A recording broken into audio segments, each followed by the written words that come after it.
As you can see, Jenny is scrolling like a fucking lunatic through the slides, so you probably got a little bit of a snapshot about what you're going to get through today. So, as usual, we are going to take as many questions as we can from you. Do me a favor. If you go into Coffee with Dan, there is a thread. It says, we are now live. So we're now live with how to make all the monies and have all the freedoms and systems and structure.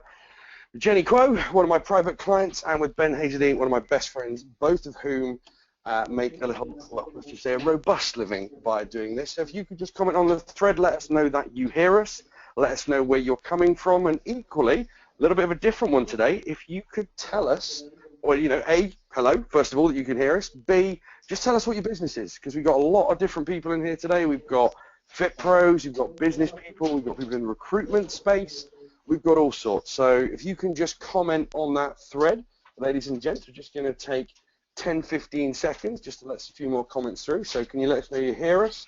Oh, by the way, if anyone was interested in that music, I have recently found I can create a frightening amount of copy to German rap. So yeah, little copy hack there for you. So yeah, please, ladies and gents, just copy on the thread. Can you give it a little bit more? Oh, Mr. Robinson from Bristol. Hello, buddy. Just down the road from myself. Excellent stuff. Shari, coach and copywriter, and excellent Jewish person as well, which is also awesome. Got a lady from Melbourne. Hello. Hello, Hugh. Yep. Hello from Portishead. Rambert. Yep. Happy to get you a copy, buddy. Jade, watching from the Manchester Storm ice hockey match. That's pretty fucking baller. Okay. Well, this is awesome. So anyway, ladies and gents, as this goes through, any questions you have, go on the thread in Coffee with Dan. Reason being is when GoToWebinar goes, all of the questions go. Jenny and Ben have agreed to stay on. We're going to answer some questions live at the end, as well as any ones you come up. Plus, we are not selling anything today. There is no pitch, but we do have, well, I have, how can I put this? I told them they were doing this for the group at, well, 8 minutes ago. So they have only just found out what we're doing for you at the end. So without further ado, I will shut the fuck up, and I'm going to hand you over to Jenny and Ben. So, Jenny, are you there? Jennifer. Unmute Jenny. Jenny. Hello. Hey, Hello. I've just unmuted you. So you are now in control. Can we just confirm that Ben is unmuted as well? Can you let me know? Ben is calling in from, this will show you why you should do systems and structure and so forth, because that fucker is on a 9-month honeymoon and is doing it from probably some tropical fucking island from a mobile phone. So, Ben, are you there, buddy? I am here. Awesome. Right, that is enough from, it's from Bolivia. So probably I'm actually in a front room. It's not very glorious, to be fair. I'm just sat in the front room with a couple of people doing some work. So there we go. Yeah. So, ladies and gents, I will now be quiet. You will hear from me at time to time. I will answer, you know, the odd question, the good ones that come up. But without further ado, Jenny and Ben. Hey, what's up, everyone? This is Jenny, and I am presenting this from Sydney, Australia. So today's webinar is going to be about how you can make more money, have more freedom by scaling your business with systems. And I'm just going to talk a little bit about myself and my background, and I'll let Ben take over once I'm done. So I'm a business consultant. My background is I've worked with small businesses for the past 3 years, ranging from the 6 to the 8 figures. I've also worked in management consulting in one of my previous jobs, and the thing is, in my past jobs, I've always found ways to systemize what I did, so I could get things done efficiently as possible, because I hated wasting time working on the same crap over and over and over. And so I always try and, find ways to free up my time so I could work on more interesting things. And I eventually discovered that, that I was actually really good at it, because it's how my brain works. And so I see inefficiencies and I find ways to, iron them out, because I like things to just flow easily. And so that's me. So over to you, Ben. Thank you very much, Jenny. My name's Ben Hazeldine. I set up a sports coaching business aged 23 after working in the industry for about 4 years. 7 years ago, it was just me and a bag of balls, and now we've in that last 7 years, we've affected over 100,000 people, worked with them all a minimum of 8 hours, and we've hired over 60 members of staff. On top of that, I've got a charity that I founded in memory of my granddad, working with disengaged children. We've currently worked with around 100 disengaged children. We mentor them once a week with trained mentors, and try and give them a role model and a mentor in their life after what they've gone through. As Dan said, on my honeymoon for a year, I'm traveling around the world. I've already visited Central America. I'm now in South America, and the businesses, what the businesses are running at home. I'm also, what I am doing whilst I'm here is I'm doing some business consultancy. I've worked with around 40 businesses at present from varied industries, looking at systems, looking at themselves individually and trying to find out what they want to achieve. And then after that, putting systems and scaling in place to make sure that they can grow and achieve their aims and ambitions. Back to you, Jenny. Awesome. All right. So, hang on a sec. Oh, there we go. So this is what we're going to be learning today. Why systems? The benefits of having systems, how you should approach systems, the importance of documentation, and we'll also do some Q&A at the end. So first of all, has anyone been to the Philippines before, or Southeast Asia?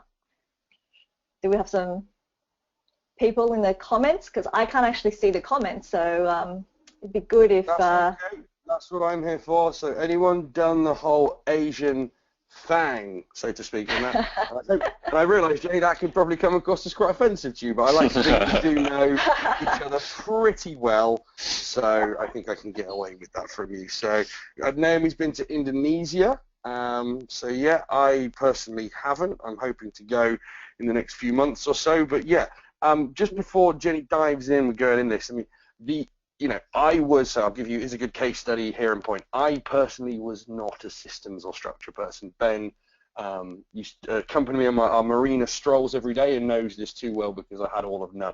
However, it doesn't necessarily sound sexy, but you know what? When you put this stuff in place, the freedom and the money you have is fucking sexy. So I just want to make that point. So anyway, I'll shut up again. That's cool. Well, I've personally been to, Thailand and Cambodia before. So if you've ever been to Southeast Asia, you probably, the first thing you get is really get a real shock, right? Because you're thinking to yourself, holy shit, this place is crazy and it's unorganized. And so I think that, this photo is a pretty good example of, what the traffic looks like in the Philippines, in the big cities, right? It's always chaotic, things are slow. It takes, 2 hours just to travel 5 kilometers down the road. There's almost no public transport. Everything's late and it's completely unsystemized, right? And the interesting fact here is that the Philippines GDP is $272 billion a year. And so when you're kind of living in that environment, things will feel slow and laggy, and you can probably compare it to dial-up internet, right? And so it's like old school and it gets a bit annoying. And so if you've been to Germany, on the other hand, then it's a completely different experience. And so in Germany, the roads are clear, it's easy, it's calm, and the infrastructure has been planned 100 years in advance, right? And, there's public transport everywhere, and everything runs on time, almost to the second, with the trains and the buses, and the whole thing is, the whole country is completely systemized.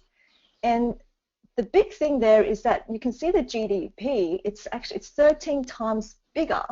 So the production is 13 times bigger than when you're comparing that to the Philippines. And so when you look at these two cultures and ask yourself, if I was to have a life or business, how would I want it to be, right? Would I want it to be like the Manila in Philippines? It could be fun, but, it's going to be completely chaotic.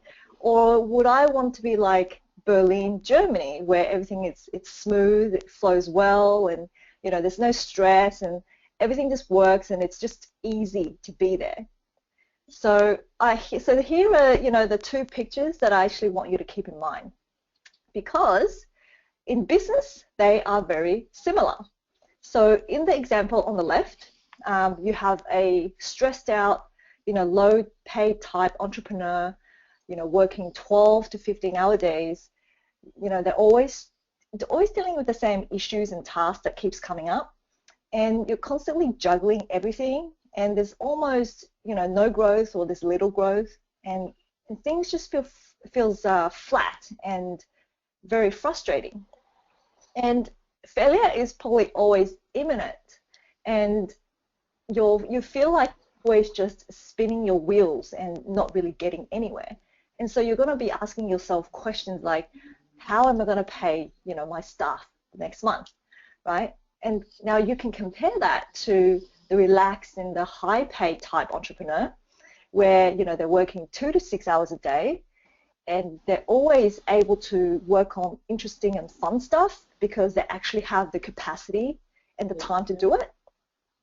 And they can, probably take on higher paying clients too. Their operations run smoothly, they're experiencing consistent growth, and things are just happening, right? And so it feels like success every day, and success itself is actually self-evident. And the entrepreneur on the right-hand side, it's going to feel like you're the general, like directing an army. And so these are two very different pictures. And so my argument here is that the main difference between these two pictures is systems. And it's something that, when you get a handle on in life, it's actually transformational. And it really changes everything you do in your business. And if you have areas in your business where, you're feeling a bit stressed or something's not working, you don't feel like there's control, and it's just a bit annoying and frustrating, then you probably haven't really, seen that area in a systematic way. Versus, in other areas of your company, if things just works and it's easy and you don't have to think about it and it's just straightforward, then you probably have successful systems in place in that area, and that's why you're feeling good about it. Just one thing, Jen, before you dive in there. Yeah. I understand, so some of this stuff is going to be quite new to you. I know it was to me, and especially if you are the kind of classic entrepreneur like I am, or salesperson, you just want to go all the time.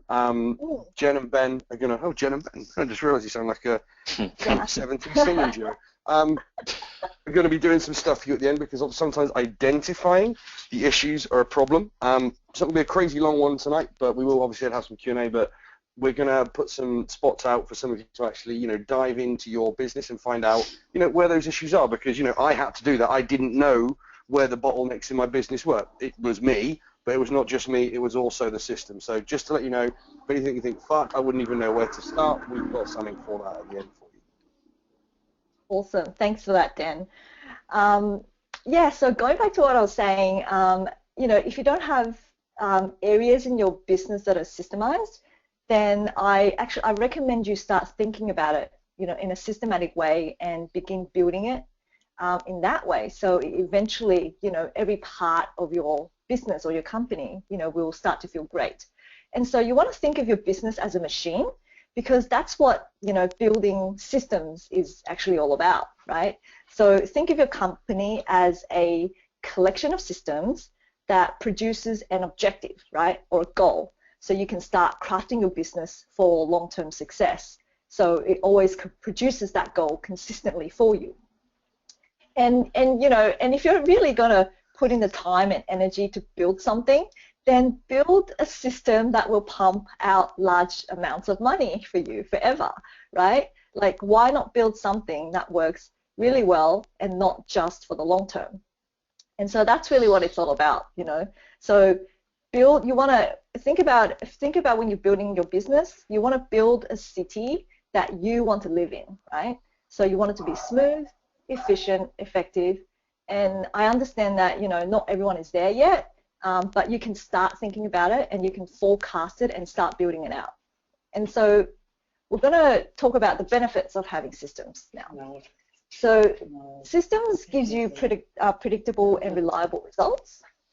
It helps increases your profitability, because when you have effective systems in place, there's actually very little waste, right? So when you're not wasting your resources, your profitability will go up. Again, sorry to interrupt you. A couple of people just come on the thread, but they can't see the slides. Marcus and Lisa and Chris. Guys, can you just let us know if you can see the slides okay? Can you just say, yes, I can? Chris, you may not be being a Wally. You may be. Who knows? This is technology. Can you just let us know on the thread, guys, if you can actually see these slides? You want to make sure you've got something you can take notes from as well.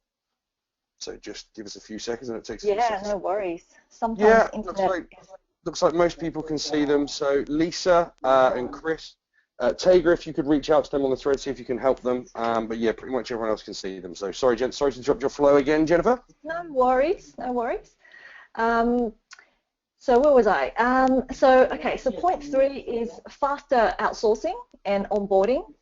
You can imagine if you have something documented, you can just pass it on to someone really quickly, and they can just go and read it and do it straight away for you. It encourages expansion, and obviously it helps you scale, because say for example you have a company in America and you've built really great systems, it's all working really well, and say you wanted to do the same thing over in London, you could just move that, duplicate it over there, and it will be working for you.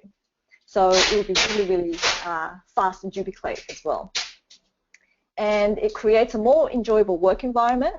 And so, you give people, people will know what to expect, and they know what their roles are. So everything's going to be clear versus, you showing up to work and there's, a million things that you don't expect on your plate, right? And that also helps your employees to be happier people too.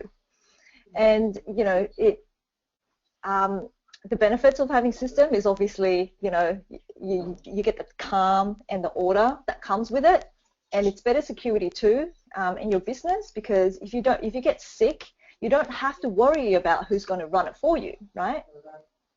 And so as you can see that we have a picture of McDonald's here, and the reason why McDonald's it's so valuable and why people want to buy the franchise is because you can just buy the business and literally hand it off to a 16-year-old, and they would be able to run the business for you, because everything is so systemized that an outsider can basically come in and know immediately what to do. So the mindset you want to have when it comes to your business is you want to think, well, how can you package it in a way so it becomes a complete system, so anyone around the world could buy it and know exactly what they're going to do to run it. And now I'm just going to pass it on to Ben, and he's going to tell you a bit more about the mindset and how to approach systems. So over to you, Ben. Thank you very much, Jenny. I think the first thing that I want to mention is you have the slide of the low-paid stressed worker. Now, I appreciate a lot of you have got your businesses that you've just set up, or you're entrepreneurs, or you're starting something up. That is normal. That was me for 3 years, as in working the 80-hour weeks, putting everything, trialing everything, not going where we're going. So I just want to clarify that is normal, and if you're there, don't be scared. That is absolutely fine. But there's a time that kind of there's that light bulb moment that you think, blimey, I can't keep going like this. I need to actually make a change. Now, for me, as you'll see on the slide, it says the words from my mentor. I've had a mentor for the last 6 years or so, I would say. And the words that he said to me at one point when I had about 5 members of staff at this point, and I was making a decent amount of money, I don't know, around the 50,000 figure. And he just said to me that you can't call yourself a business owner until you stepped away from the business and it's making just as much money, if not more, than when you were in it. Now, that struck a chord for me, and I think the first question I would ask all of you is, are you in it for the long haul? And are you willing to put the work in to make sure that happens? Because systems aren't simple. They're not straightforward. They are simple if you can systemize it, and that's the way your brain works, I suppose, like mine and Jenny's does, but it does take time. So I don't want you to think that overnight you can kind of package your business like McDonald's and put it there. You've got to evaluate it. You've got to plan it, and it's going to keep developing.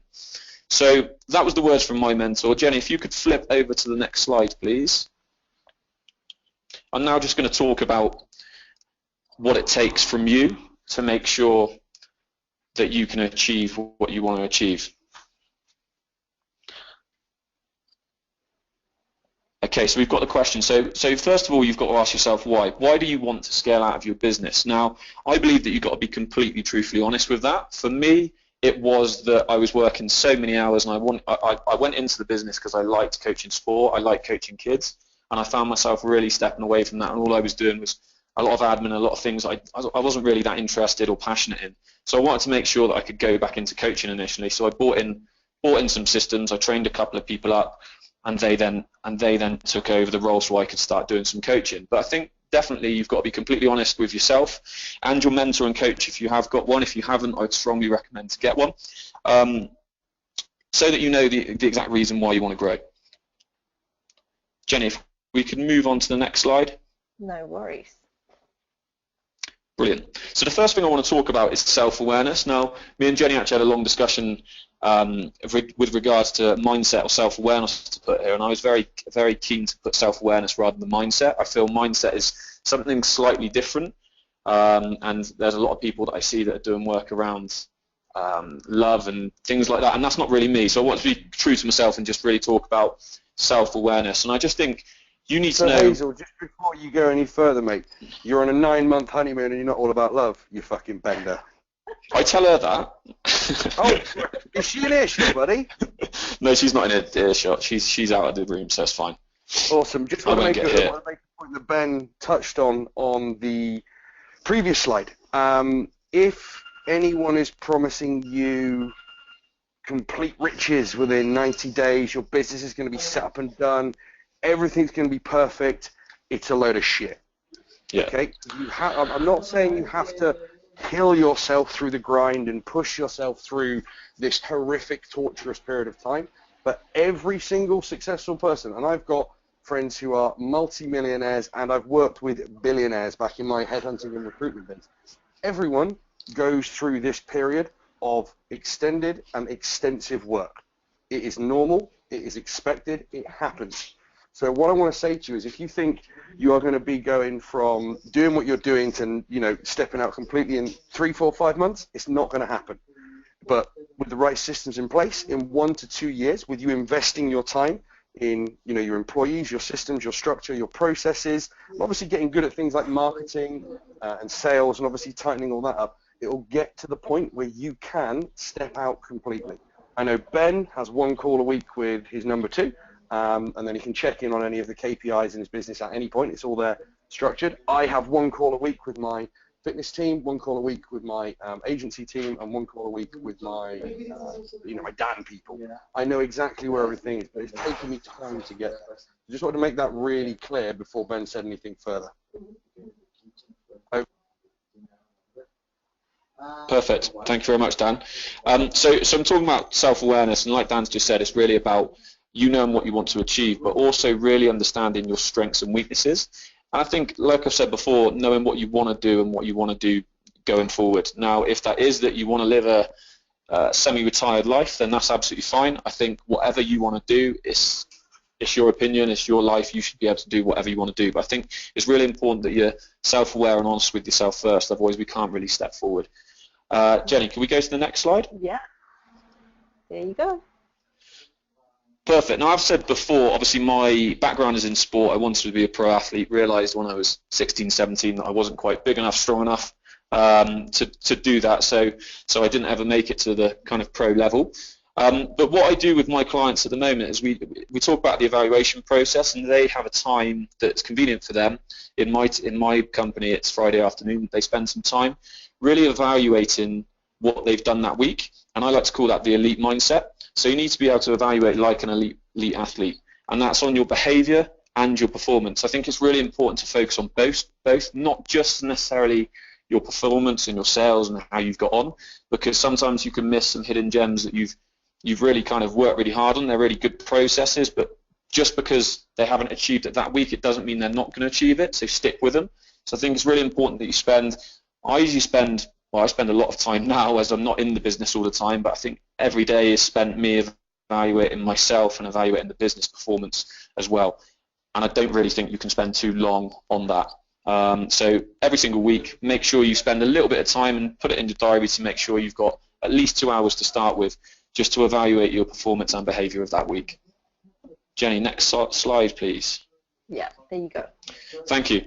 It then comes on to your planning. So what we tend to do is once we've evaluated and written down where we are, we've got some members of staff that it works best for them to wait the weekend. Personally, with me, I don't like to wait the weekend because I like to get my plan sorted on the Friday evening so that I can then enjoy my weekend and enjoy everything that I'm doing. Now, when you are planning, there's different things that I think that you really need to think about. I know that Dan's touched on that before in a lot of his posts, and it's around where you work best. So if you're doing some creative work, where do you work best? For me, I work best in a coffee shop. I work best around people. That's going to be different for all of you, but I think really you need to kind of look into that and be a little bit deeper to really decide where you work best.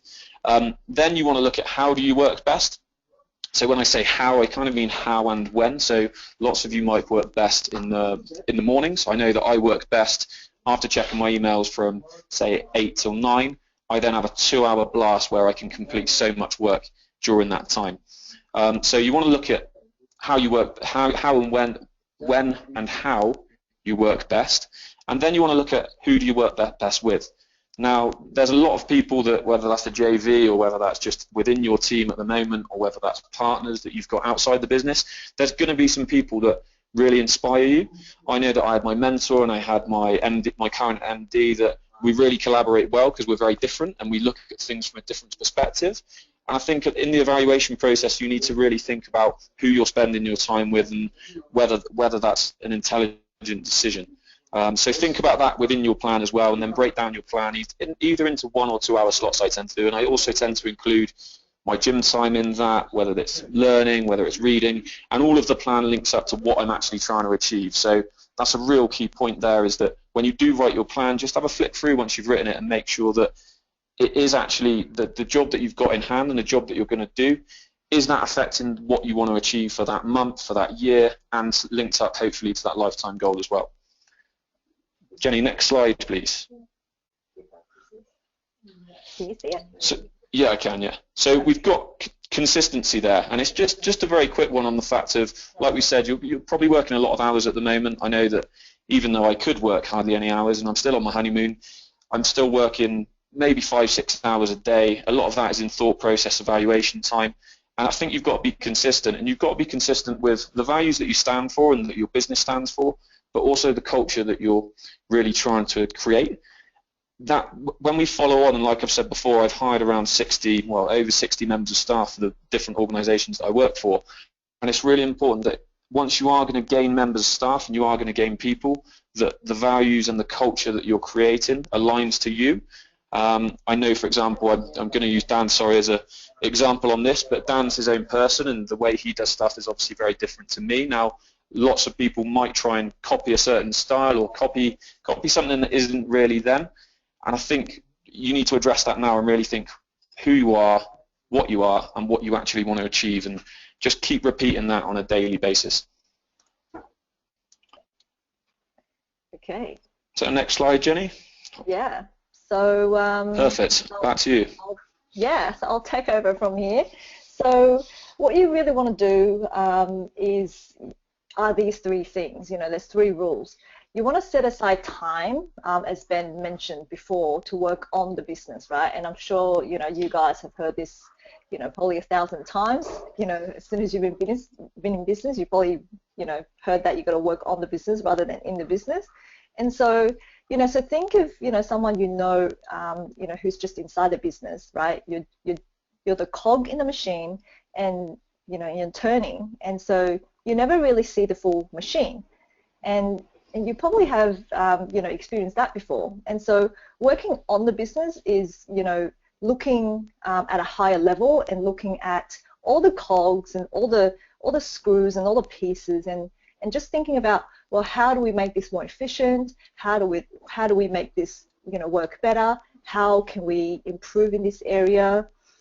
How do we get more results out of the same amount of resources, right? And how do we better allocate our energy and things like that? And so that frame of mind is very different to just being in the day-to-day where you're just running the tasks. And so systems thinking is thinking on a high level, where you're actually crafting a new way of doing things for everyone in the business. And number 2 is your new job really should be creating and improving systems in your business and not executing them, right? So, systems, you need to think about it, you need to research, you need to, figure it out, and you've got to create them and, implement them for your company to Jenny. execute. Yeah. Jenny, can I just jump in on that Yeah, one of point? Course. Yeah. Of course. What I would say is obviously I spent 3 years kind of in the business, and it's only been the last 2 years that I've kind of been out of it, manage it, and looking at it from afar. Now, to creating those systems, what I always found was a really good idea was to create the system with either the person in the role or you yourself. But then once you've actually created that system, it's about that handover and expectation to that member of staff to say, look, this is what I've created, this can support you, this is a guide for you that can work. But what I'm really looking at is that within whatever time frame they want to put on it as well, and we can agree whether that's 1 month, 2 months, 3 months, we can look at their performance, we can look at their expectations, and what I'm hoping they're going to come back and do for me is report on what didn't work very well, what did work well, but also how we can improve it again that suits them, but also everybody else within the business, so that it links up with everybody as well. Sorry, Jenny, I just thought that was a key point there. Yeah. Jen, just before you carry on, sweetie, because I don't want to interrupt your flow. Ladies and gents, on the thread we've had 3 or 4 really good questions. I'll make sure Jen and Ben get to those towards the end. I'll be sort of heading off on the hour, but I'm going to make these fuckers stay around for a little bit longer. So if you have any questions on how you can, thoughts about putting certain systems in your business, how you could scale your business so you could step out like me and Ben have done. If you are, generally day to day, your head is somewhat up your ass because you've got 1,001 things to do and you don't know how to do it, please put your questions on that thread, because once GoToWebinar goes, it goes. So any questions on the thread, ladies and gents? Okay, and so what I just wanted to stress is that a business is built brick by brick, and and if you think about it, like each brick is a system, right? And so what you want to do is you just want to have just build a company that works together very nicely in a very efficient and effective way and a profitable way. And so rule number 3 is that you want to improve or create systems daily, so your productivity and efficiency just gets better and better and better, right? Because when you're improving yourself and evaluating, it's really, systems is really just all about that. It's always just an improvement process, and you want to do that especially when you're growing, and that's the biggest thing you can really do for a company, because everything just gets better and gets improved and incrementally over time. And so what is a system and how do you actually do that? And so the easiest way that you can think about systems is documentation, right? And so we're just going to be talking about the importance of documentation on this slide, and I recommend you guys do your documentation online, obviously, right? Like not in paper and folders. And so documentation, what it does is it builds company value and it protects your intellectual property. And so ultimately, a company is meant to increase its value, right? And so when you're documenting the process, it actually creates company value because you're capturing, the know-how or the in-house step-by-steps on how you actually do things, right? So let's say, you have a system about how to open up a restaurant in the morning. And so you walk in and then you read a sheet that says how to open up the restaurant. And so you do this, turn on the computers. Next, you go to the bathroom and make sure everything's clean. And next, you go to the coffee machine, turn it on, get the water boiling. And next, you look at the cash registers and make sure all the cash is balanced. And next, you open up the front door, turn on the lights, and you're in business. So that's an example of like a step-by-step thing that should happen every single day for that business, right? And so that's how that business opens every single day in exactly the same way. And also, the intellectual property part is, how they do things the way they do, right? And so when you're buying a company, that's actually what you're buying, right?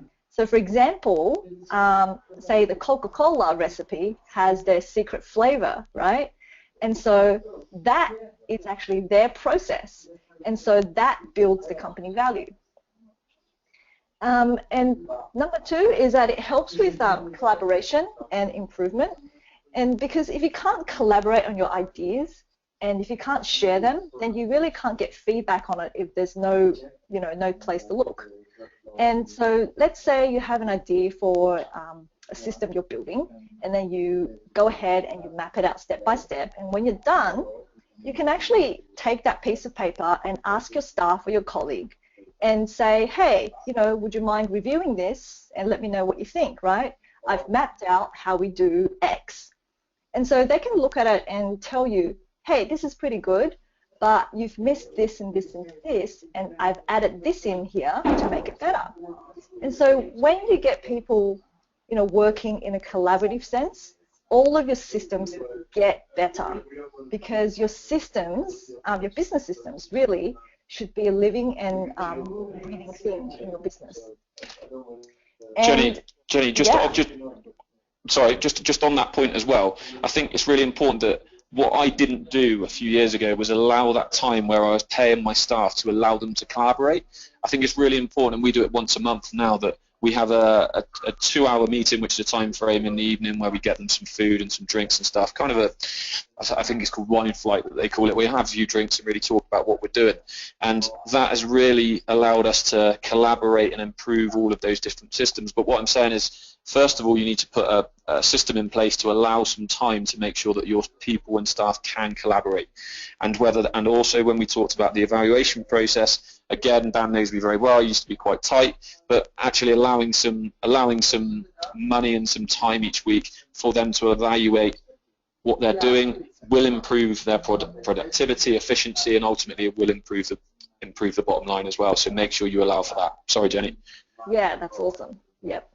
And exactly. And reason number 3 is that it's a huge time saver, right? Because if you have to if you have to explain yourself over and over again about a specific business issue, it's actually a bloody waste of time. And so that's why you really want to document stuff, so you're not doing things over and over and over and just be spinning your wheels. And reason number 4 is it protects your information. And so, what happens when a staff, decides to leave, or, something changes, right? So you don't lose that knowledge with them when they leave. Because, let's say you've, hired a salesperson who handles, all your sales stuff for you. Like how they convert customers is actually very important to the business. And then all of a sudden they quit and they're gone. And if they haven't written anything down, and then, you can't get access to them, then how you convert customers is now gone. And so you don't know how that works, and you don't even know how they did it. And so then you're going to be in big trouble, because if you don't know how to do it yourself, because you're probably maybe not skilled in that way, then you have to hire someone else to do it for you, right? Now imagine if that same person documented what they did step by step. And when they leave, at least you have the step by step, and the new person can just, come in, they can just read it, and they can follow the instructions, and they're good to go, right? And last but not least, the reason number 5 is it helps you outsource, right? When you have systems, you can hand them off to someone else to complete the responsibilities. And that's how you start to scale, because that's how you start to offload, the things that you have to do in your business. And if you're the CEO and you're doing a lot of stuff on your own, imagine if, all of the stuff is now off your plate. Right? Now what could you be doing? And now you could probably be thinking about how to grow your business, right? How do I get more customers? How do I increase customer retention? And how do I, sell more stuff to them so I can get more revenue out of them, right? And that's only possible when you have a lot of free time. So what you can do is, just start systemizing what you're working on now. And when you're ready, you'll be able to hand it off to someone and know that all the instructions are there, so then you can focus on the bigger picture. And that is pretty much all we have. And so I think on that, Jenny, just with regards to handing stuff off, and I think Dan said it quite a bit at the start, Now, Yeah. don't think that this is going to happen in a 90-day period. It's going to be a lot of kind of teething problems with it. You hire staff, are they the right person? You find out what they are. We spend a lot of time now looking at our hiring process, so the questions that we're going to ask in an interview, how we attract those members of staff. And also just to be aware that once that system is handing off, I suppose like I'm doing is that there needs to be some accountability further down the line. So obviously I now speak to my managing director. It used to be that I speak to the 8 different managers that were sat within our company, but he now speaks to all of those. The reason why, because of that, is I found that with him speaking to them, they're a lot more honest with him, whereas when it kind of got to the point that they could see that I was in complete control of the purse strings, even though I'd like to think that I was quite open and honest, they were never as honest as they were when they speak to him, and that's now why the company's been able to grow a little bit more. So make sure you've got that accountability and that managerial process in place once you have handed off that system to make sure that it's going to keep going the way that you want it to go and to grow. I wouldn't want anyone to set up a system and then go, happy days, that's done, I can leave that and that's going to be fine. You need to have a check-in procedure on that. Yeah. Now, before we go on to the Q&A, now, ladies and gents, I will be chipping off because I did my first coaching call this morning at 3:45 in the morning. I've been up since then, so I am royally fucked. However, as I mentioned earlier at the start of the call, for those of you that have stayed, I like to do this to people who are systems people. Like, for example, I actually had this in my diary since the start of January, but I told them on the weekend just because it's fun to fuck with systems people from time to time. So sorry, Ben and Jenny, this was always my plan, but I have got each of them to put 4 hours aside in the next week or so. So we're going to do the Dan Classic, the turbo calls. We call it a diagnostic call. So Ben and Jen have offered to speak to, I think that works out 16 people each, doesn't it? 4 hours, 15, yep. One afternoon in the next week or so. So if you are interested in having Ben or Jen, or both, who knows, basically have a quick call with you and try and diagnose what is wrong in your system, they will do so. This is not a sales call, this is not a pitch, this is giving value, this is the kind of shit I do for you. So if you are interested in this, you need to do the following on the thread. Say, I'm in. Then you need to give us a short 2-line description about your business and maybe kind of the one key problem that you could do for help with. Okay, so again, if you are interested in one of the 2 4-hour slots, it'll be 15-minute calls apiece. Once they're gone, they are gone. I'm in.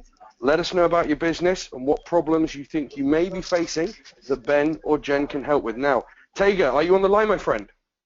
I am indeed. Okay, just to make sure, if I click the little red button in the top corner, I don't end the whole webinar, do I? You need to go to File and go to Leave Webinar, not End Webinar. Brilliant. Isn't this great, guys? You know, working in the world of Digimark, and I have to quickly ask. So I'm going to say goodbye. Ben and Jenny are going to stay on. Tega, if you can go through the thread, pick out some of the questions. Ladies and gents, good night. Any more questions, put them on the thread. And if you want in, say I'm in. Take care, everyone. Good night.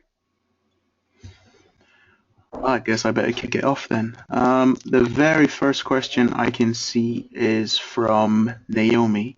Naomi would like to know, how can you package a complicated idiosyncratic business? That's a big word. Tega, you know my English, and you know my English isn't that good, to be fair. So you're going to have to look up a dictionary and explain that one to me. Or Jenny, do you want to go? Well, I would just say that you just got to start step 1, right? Like, just take it a step at a time, and look at, you know, the things that you're doing task-wise, and just start, you know, writing them down, right? That is probably the best way to approach it, because then you're not kind of looking at the big picture going, oh my God, this is chaotic, I don't know where to start, right? So just start with one simple thing, and then once you get it done, then you go to the next thing and just start writing it down, like your procedures. Definitely, Jenny. Can I just add to that? Well, the one thing that I always looked at is I looked at my working week and I looked at the value that I could get someone in for.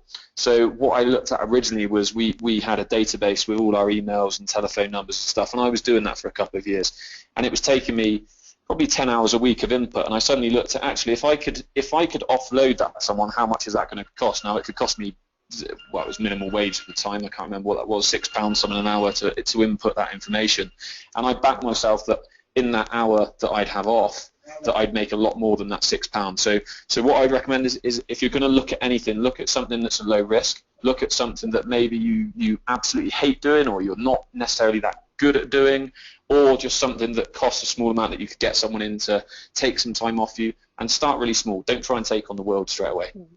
Yes. And I was just going to say on the back of that too, what you were touching on is the low value activities, right? So things that are just low value that you can, palm off to someone really quickly. Yeah. Our next question is from Hugh. Hugh says he'd like to scale up his online nutrition coaching business, but he doesn't want to compromise the quality of coaching and results that his clients get. He's also going to be moving to Thailand in March, and as such, being 7 hours ahead of the UK where his client base is, it just means he's going to be more limited on time for coaching calls. How would you approach scaling that business? Can I go on that, Tega? Cool. Yeah. I definitely say, and the thing that has allowed us to carry on growing as a company is the fact that the sole concentration is the quality of the customer experience, the quality of the product, and the all-round quality that everybody receives. So definitely, I think you've got it completely right, Hugh, that you need to really make sure that quality stays the same. With regards to your timings, I can completely appreciate how difficult that is. I've been in Guatemala, Honduras, and now I'm in Bolivia, and the time difference is all over. So you can structure it in. I think the most important thing is really to go back to your plan, so go back to your evaluation and then look at your plan each week to make sure that you know the times that you are going to be available that will suit the people that are abroad in the hours that they are. As long as everything's planned in a week in advance, I don't really see a problem with it at all, and you can simply work back on the 4 stages of the self-awareness, evaluating, plan, and then being consistent, and you can upscale that business. Anything from you, Jenny? No, I don't really have anything to add to that. Okay. Yeah, exactly. You just have to plan it out and just make sure that, that it suits your customers, right, to give them the best experience. And if there's any changes that needs to happen with the team, just, make sure that it's, they're expecting that change and how you're going to plan that out to make things happen.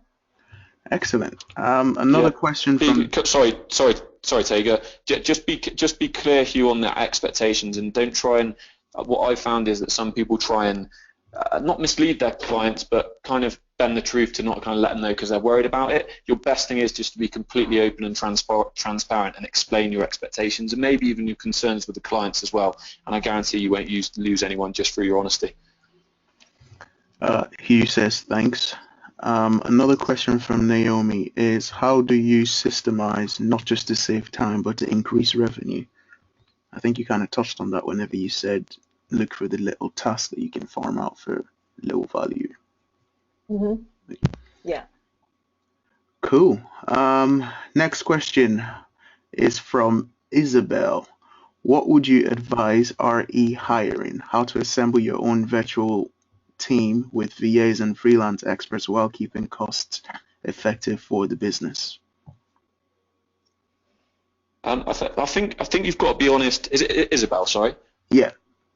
Yeah, Isabel. I think you've got to be honest about what you want and what you want to achieve. Now, we outsource different things. So the accounts and bookkeeping is outsourced, and it's really just around taking that time and appreciating it's going to take the time to speak to the people that you're hiring, to check, to be completely honest about your expectations and your targets about what you want to achieve and the way that you work, and then just be honest with them and have a conversation, but don't try and rush into it. Don't go, I need this person by this date. I know sometimes that's if someone leaves, sometimes, especially when we didn't have the systems in place, we'd have to hurry someone in and really rush them in.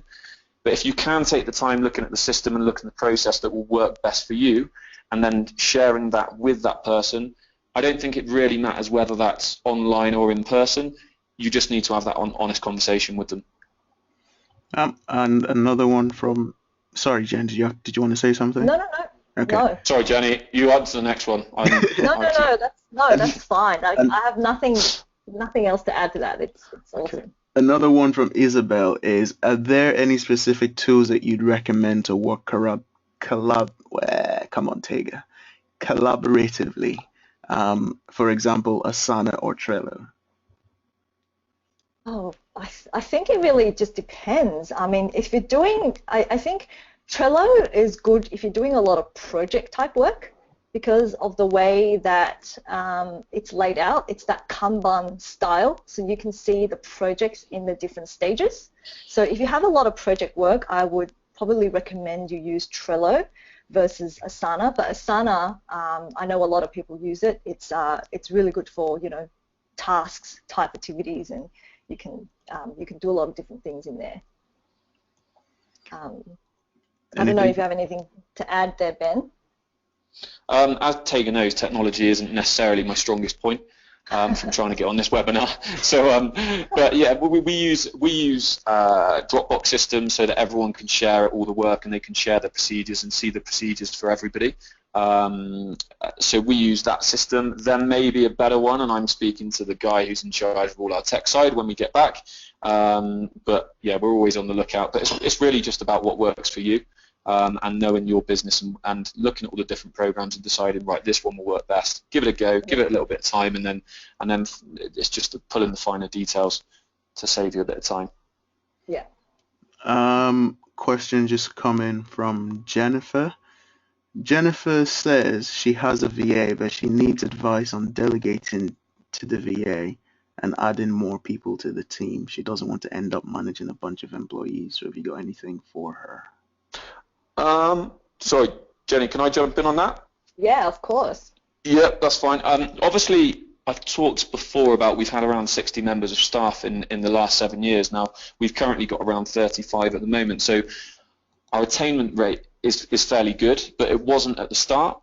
And what I would say, Jennifer, is that I know that you want to hand that off to someone else to do, but I think especially if it's solely your business and it's your business, you need to be in charge to start with, and if it's not, be there at that person, have complete genuine trust in that VA, and come up with the questions that you're going to answer them and the answers that you're kind of looking back for to check that that fits you and your culture. I know that it may be something that you don't want to do, however, in the long term, I think it saves you a lot of time, and also around the people who are hiring, and they see your passion, they see your drive, they want to see that, and hopefully that will push them on and develop them and inspire them to really push the business forward. Excellent. Yeah, and I was just going to add that, Jennifer, you know, I think a lot of us, you know, don't like to be managers, you know, because, you know, we like to be off doing our own thing, right, rather than managing a whole bunch of people. So I think you also need to make a decision around that, whether, you know, that is your end game, whether you want to be managing people, because in the start, when you're starting to build a team, you're going to have to, you know, learn how to manage things yourself, right, because you quite don't have the resources yet to hire a manager, say, for example, to manage a team for you.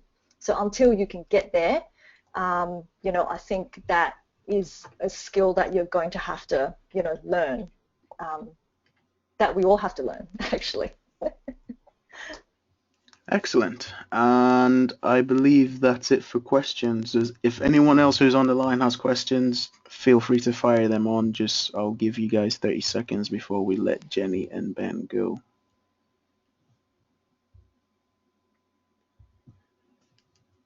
I feel like it should be some cheesy music going on. Should we just have some general chit chat or something? Or? There's no German music. So. No, exactly. I wonder what was going on at the start, to be fair. Jennifer says, thanks to both of you for good advice. You're most welcome. Yeah, no worries, Jennifer. Naomi also says thanks. I'll tag you guys in here so you can see what is going on. Perfect. Any more questions? Fire them through before Ben and Jenny. I wanted to say Ben and Jerry's there. Before Ben and Jenny disappear. Well, my wife's called Frankie, so Frankie and Benny's is always a good one as well. There you go. Right, we haven't got questions coming through. I'll just have a quick scan of the GoToWebinar questions. Oh, there's actually a good one in here. What's the number one thing you would start with to get systemized? Yourself, 100% yourself, I'd say. Is that if you're going to systemize anything, you need to be able to have a systematic approach to yourself before you start trying to train others or put something else into a system. Whether that's your working week, like we've said about the 4 points there with self-aware, evaluating, planning, and then consistency. I think you need to master that before you're able to grow a team, because otherwise you're going to be fighting a losing battle. That would be my key first thing.